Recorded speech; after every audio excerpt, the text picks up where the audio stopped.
Self-awareness is the foundation of personal growth, effective communication, and resilience.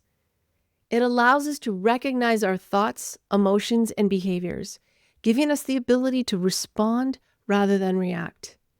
When emotions run high, whether it's in our personal lives, workplaces, or society, emotional awareness becomes a superpower. Today, I'm going to talk about why awareness, self-awareness, emotional awareness, it's the same thing. Why it is a superpower and why it's important now more than ever for you to have that superpower. Let's get started. This is Flavors of Emotions, expanding your emotional palette for a tastier life. My name is Kim Cordy. Together, we explore how to make sense of our feelings through the lens of a chef, understanding flavors and a recipe. I am here to help you refine your emotional palette to differentiate the emotions that shape your world. Welcome to Flavors of Emotions. And I took a little bit of a break. It wasn't intentional. We got busy at the end of the year. It's holiday time, just a lot of work at my client that was unexpected. And then I took a vacation in January and then got sick, very sick. And I mean sick for like 3 weeks with a wicked cough. Sore throat would come and go. And, recording wasn't possible. Now, of course, a great wise podcaster said, have 4 or 5 in the can.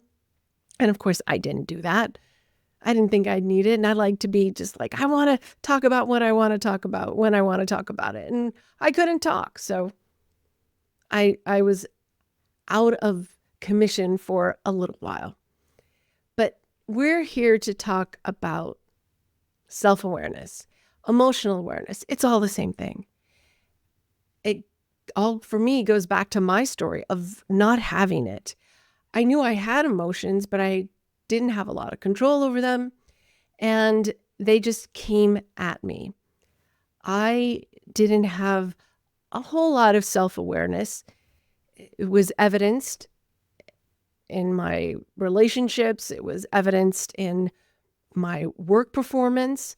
I have said this in another podcast. I went back to an old boss and said, I am so sorry. And thank you for not firing me when you should have. Most likely he should have, but he was a good man. And we had known each other for a long time. And he saw me go down this horrible rabbit hole. Like everything kind of fell apart all at once. He was a good man, and he still is a good man. But the point is that if I had had tools, I might not have suffered so and had other people suffer around me. So this is why I wrote my book. And this is why I talk about what I talk about. Because if we have self-awareness, if we have this ability to connect to our emotions and not be flippant afraid of them or let them run our life, we think they're always true and they're not. So when we have self-awareness, it comes with benefits.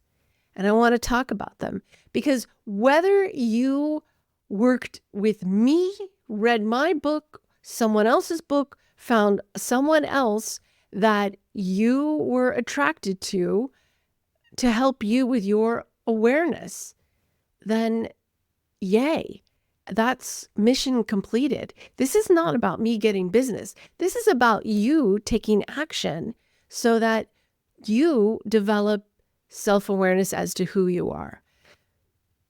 I've said this a lot, and it's true.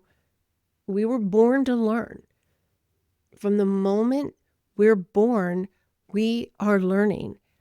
And we have that capability up until sickness or things like dementia take that away from us. And of course, death does that too, at least temporarily. So what were we here to learn about? Well, I'm going to say ourselves.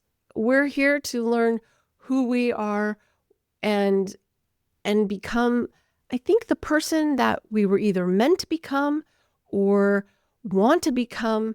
We only have the ability to influence ourselves.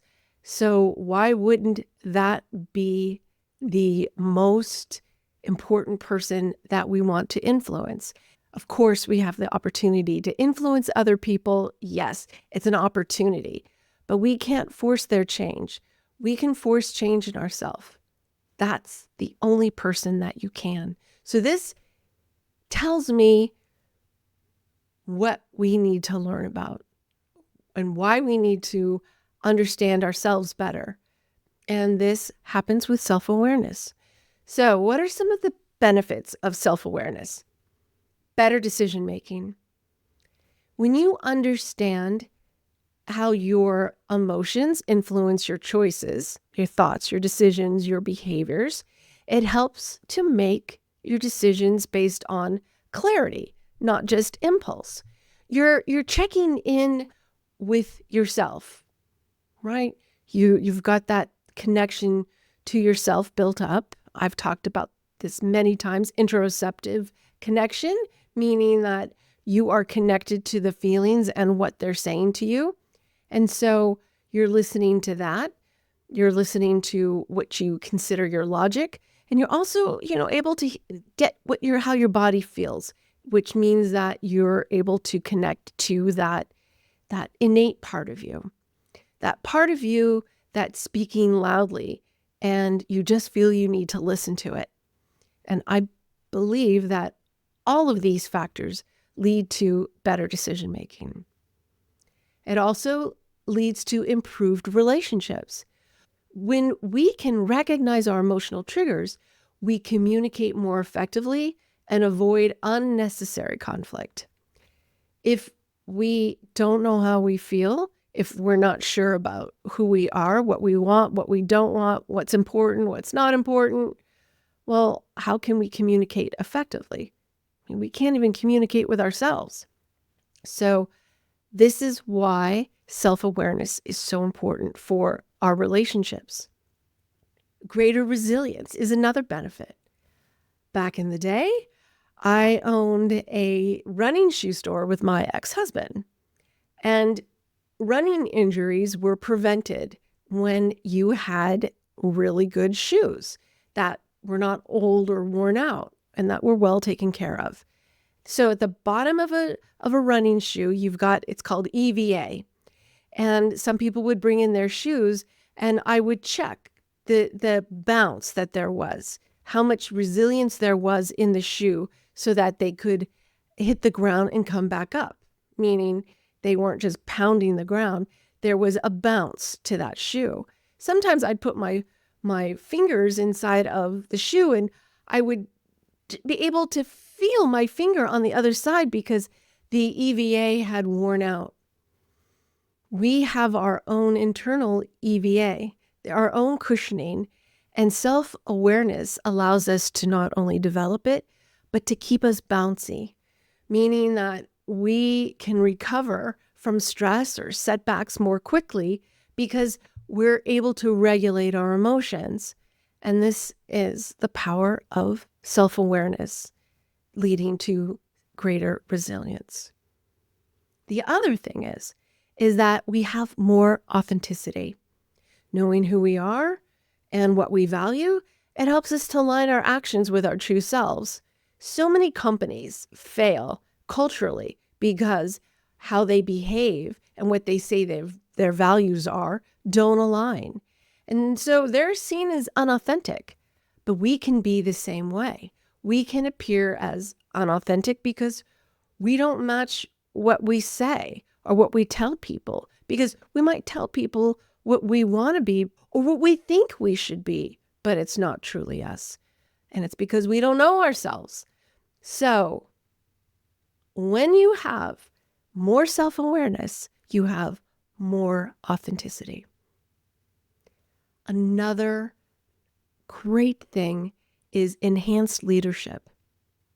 I don't care if you are the CEO leading hundreds of thousands of employees, or the CEO of your life, meaning you have maybe just a couple of people that you run in your organization. We're leading all the time, whether we know it or not. Family, children, we can serve as examples, and that's really what a leader is. A leader inspires trust, manages stress better, and creates emotional, intelligent environments, be it a family, an organization, a team, a group, because they have self-awareness. So, you want to inspire trust in yourself, inspire trust in others, you need self-awareness. We are living right now in highly emotional times. I thought the pandemic was bad. We are so polarized right now that discussions, uncertainty, and rapid changes are fueling heightened emotional responses. When you have self-awareness, when you're able to control your emotions rather than them controlling you, it helps us to manage our overwhelm. When emotions are high, those chemicals in our body are high. They make us hyper-focused on whatever it is that we're afraid of or that we think is going to happen, because fear is rampant right now. A lot of people feel the future is so uncertain. It's always uncertain. We never know what the next step is going to be. We never know what the next action is going to be. Life is uncertain. But if we can pause and process before reacting, that's very important. If we are emotionally aware, we can reduce the polarization. We can hold space for different perspectives without feeling personally attacked. It's how they feel. It's not necessarily them attacking our feelings. And if you feel like that's the place, then step back and pay attention to that. We should be able to have conversations, listen to what others are telling us, and finding a space for agreement, finding something where we are receptive to what they have to say. I'm noticing this all the time. People tend to just hear anything, and because they're this party or another party, or they're this religion or another religion, they're this nationality or they're this color or whatever they are, as soon as they speak, we disagree without even listening. So we become overwhelmed. We become highly emotional, and those emotions drive our focus. They drive our physical condition. They drive our lives. And when we can step back and allow these conversations, allow the ability to listen, because two things can be true at once. You can disagree with something and find agreement with the next thing that they say in the same conversation. So in one conversation, you can find agreement and disagreement. And when emotions are high, it's hard to do that. When you are aware, it prevents emotional burnout, which we know there's a direct correlation between your emotions and your, Kim, am I really blanking out on this? Because I've been sick for weeks and you'd think I would know. Immune system, that was it. Between your immune system. So you have this correlation, like when you are in a distressed mode, it impacts your immune system. When you are happy, it impacts your immune system. So if you're feeling sickly, could be that burnout and that stress are getting to you physically in more ways than one. Having emotional awareness improves workplace dynamics. If you don't like work, think about what it is that you're bringing to work. The attitude, the energy, it can often be coming from you. Why? Because of your focus. If you're more aware, you can help to foster collaboration, provide innovation, because instead of feeling insecure and everybody's attacking you, you are probably as a team being more innovative. And just because people don't agree with you, It doesn't mean it's an attack. It's kind of funny how it works with the human brain. We will think, oh, we are never listened to. Nobody ever pays attention to my ideas. And yet, if you were to track it, I bet you that's not the case. We pay attention to the times when we're not heard, when our ideas are not utilized. If we tracked it, you might see that that's not the case. We have a tendency to use the word always, even when it isn't necessarily the case. And so we're creating that whole dynamic of I'm being victimized, and we just might not be. So it's important to track things like that where we feel that that's the case and see if it's really, really true. The other benefit to emotional awareness is that it enhances our social and political discussions. I talked about this a little bit, but when we understand our own biases and triggers, we engage in more healthier and more productive conversations. We all have biases. I don't know how to tell you this. You think someone's biased against you. Well, you're biased against someone. I know it's true of me, and it's the awareness that I am. It's like, oh, okay, Kim, this is playing a factor in your thoughts right now. And why is that? I mean, that simple conversation, when I notice my biases, when I'm aware of them, or triggers that have nothing to do with it. And I'll tell you, like, recently, a lot of my triggers, even happened today, was because I wasn't feeling well. I recognized it and I said something about it, because that's what awareness does. And that's why it helps us to have those healthier and more productive conversations. So, what is the bottom line? Emotional awareness equals emotional agility. In times of high emotions, those who understand and regulate their emotions remain adaptable, clear-headed, and grounded, and are healthier, not just emotionally, but physically. The world doesn't need more emotional outbursts. We've got enough of them. It needs people who can channel their emotions into meaningful actions that benefit themselves and others around them. That is it for today. Thank you for listening. I hope you enjoyed it. And I would love any feedback that you have to give. I'd love topics if you have them that you would like me to talk about. I just felt strongly that we really, really need to rein in our emotions more than ever. And that's why I'm here. Please, if you enjoyed this, please like or share. I am going to continue on this path of trying to help people to connect to their emotions, that internal conversation, to improve our external conversations. Thanks for listening, and I'll catch you next time on Flavors of Emotions.